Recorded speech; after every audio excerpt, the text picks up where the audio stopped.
Bien, tu fais, visiter les Kamalobana et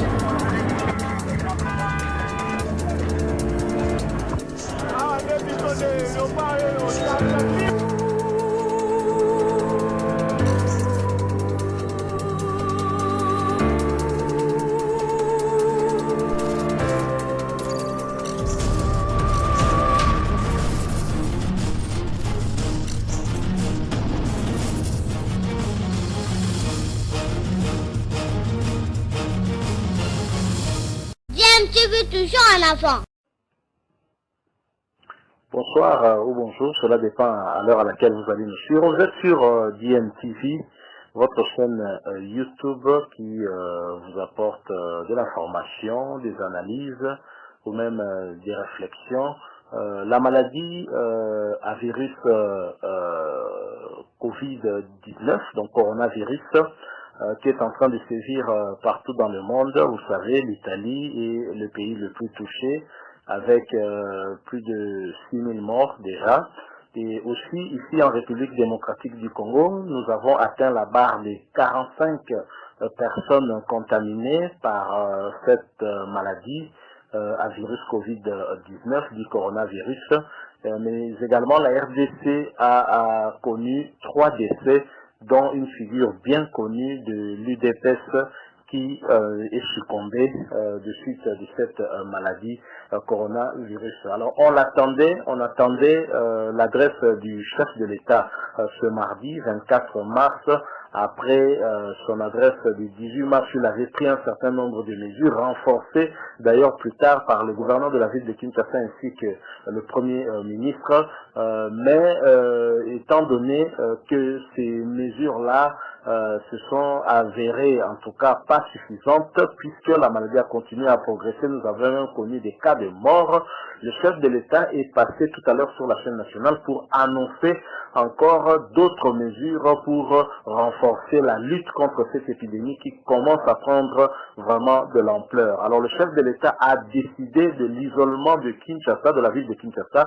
La ville de Kinshasa est donc en quarantaine généralisée.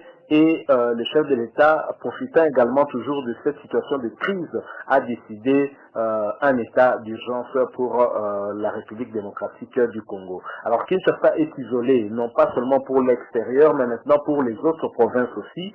Aucun avion, aucun autre moyen de transport, camion, bateau, ne pourrait quitter Kinshasa, aller vers les provinces, ni quitter les provinces vers Kinshasa, excepté les camions ou avions qui amèneraient en tout cas des marchandises, donc des fret. Donc voilà ce que a décidé notamment le chef de l'État en vue de préserver les autres provinces de la propagation de cette maladie, mais aussi et surtout en vue d'essayer de contenir ce virus ici dans la ville de Kinshasa et donc arrêter aussi sa propagation. Donc le chef de l'État décide aussi cet état d'urgence. Vous savez, l'état d'urgence est un état exceptionnel où le chef de l'État pourrait avoir beaucoup plus de marge de manœuvre dans certaines décisions qu'il pourrait prendre dans l'intérêt supérieur de la nation en cette période de crise. Donc certaines lois pourraient peut-être en souffrir un tout petit peu au vu de la gravité de la situation, mais seulement au-delà de toutes ces mesures que vient d'annoncer le chef de l'État, nous espérons, puisque ces mesures ont été annoncées à la suite certainement d'une réunion interinstitutionnelle, nous espérons que le chef de l'État a eu à analyser en profondeur les conséquences qui pourraient subvenir à la suite de l'isolement de la ville de Kinshasa. Je rappelle que la ville de Kinshasa est quasi totalement dépendante de l'extérieur, totalement dépendante de certaines provinces qui l'alimentent en denrées alimentaires, en produits de première nécessité. J'ai cité par exemple la province du Congo central, d'où vient en tout cas des marchandises qui viennent par bateau, notamment via les ports de Boma et de Matadi. Vous avez également les provinces telles que les provinces du Bandundu ou même de l'Équateur qui ravitaillent par bateau et par camion des denrées alimentaires. C'est le cas aussi d'ailleurs pour la province du Congo central et même d'autres provinces. Donc Kinshasa est quasi dépendant de l'extérieur par rapport à sa survie et étant donné que nous ne savons pas combien de temps durerait cette période d'isolement de la ville de Kinshasa, cette période de quarantaine, nous nous posons la question de savoir quel serait le niveau du stock alimentaire pour la ville de Kinshasa et pour combien de temps ce stock pourrait-il tenir. Et nous espérons qu'en tout cas tout le gouvernement prend la mesure de cette situation et a en esprit en tout cas toutes les difficultés qu'auront les populations, la population on va dire dans la ville-province de Kinshasa, parce que tout le monde n'a pas les moyens de pouvoir se faire une provision et donc survivre durant cette période. Vous savez, à Kinshasa, on a toujours dit que l'on vivait au jour le jour et une telle décision aura vraiment de très lourdes conséquences. Mais avons-nous le choix? Telle est aussi une autre question qu'on peut se poser. Est-ce que le chef de l'État, en prenant cette mesure, avait une autre alternative? Et quelle aurait été cette autre alternative face à la progression de cette maladie qui fait des ravages, cette maladie qui ne choisit pas figure emblématique ou pas, elle vous emporte.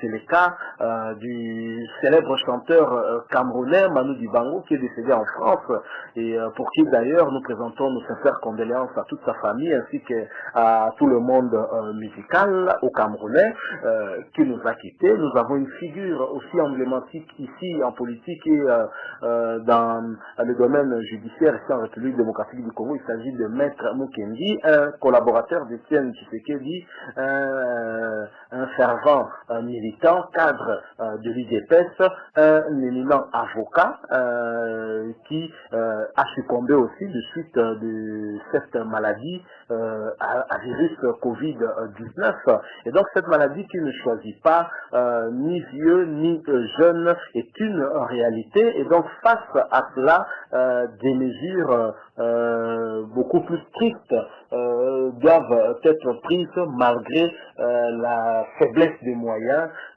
dont souffre la République démocratique du Congo. Est-ce que le président Félix Tshisekedi face à la gravité de la situation avait le choix? Nous n'en savons rien, mais en tous les cas, c'est lui le numéro 1 de la République démocratique du Congo, et face à une telle situation, il se doit de se mettre debout et de prendre des mesures, et les bonnes. Nous osons croire que puisque la circulation n'est pas fermée aux fret, nous osons croire que les marchés de Kinshasa par rapport aux denrées alimentaires, surtout des produits de première nécessité, genre les savons, les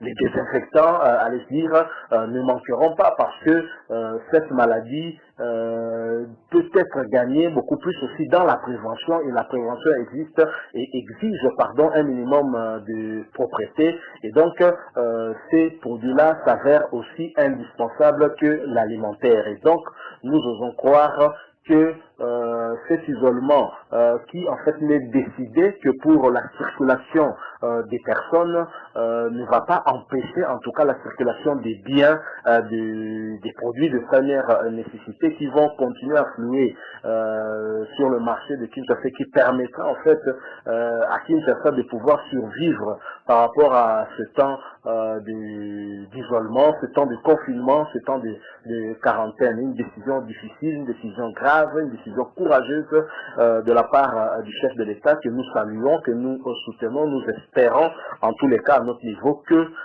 des mesures d'accompagnement de cette décision-là vont être suivies aussi, et que le gouvernement pourra en tout cas assurer le minimum. À la population aussi de respecter ces mesures, parce que le chef de l'État dans son adresse est plaint du fait que les dernières mesures prises à la date du 10 mars n'avaient pas vraiment été suivies par la population. Peut-être que celle-ci était sceptique, ne croyait pas trop que la ville de Kinshasa était déjà victime aussi de cette maladie, étant donné qu'il y avait beaucoup de confusion autour de l'annonce du premier cas d'une personne infectée. Il s'agissait, je crois, de M. Faustin Fitika. Il y avait eu beaucoup de doutes autour de la communication de ce premier cas. Et donc la population était un tout petit peu réticente, mais avec des cas de mort, des figures aussi connues, notamment le Dirkaba du ministre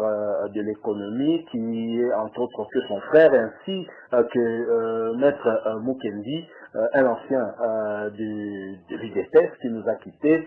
La population prendra en tout cas la mesure de la gravité de la situation et donc pourra désormais suivre les mesures prises par le chef de l'État, mais en tous les cas avec un état d'urgence, le chef de l'État aura un peu plus de marge de manœuvre pour s'assurer du suivi en tout cas de ces mesures qui s'avèrent en tout cas sanitaires pour nous. Pour vaincre le coronavirus, on doit travailler en équipe avec les autorités, la population, être discipliné et surtout rester chez soi, mais sortir en cas d'extrême urgence.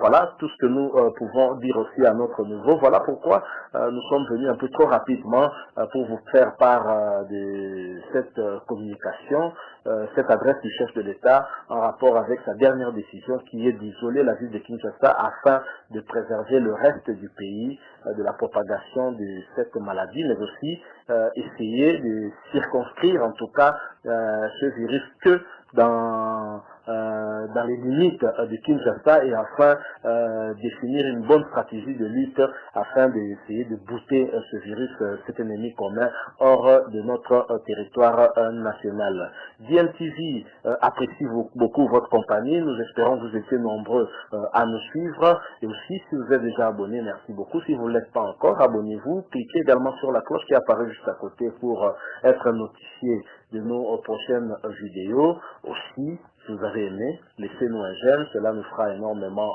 plaisir. N'oubliez pas, protégez-vous. Le coronavirus, ce n'est pas virtuel, ça existe et ça tue. Au revoir.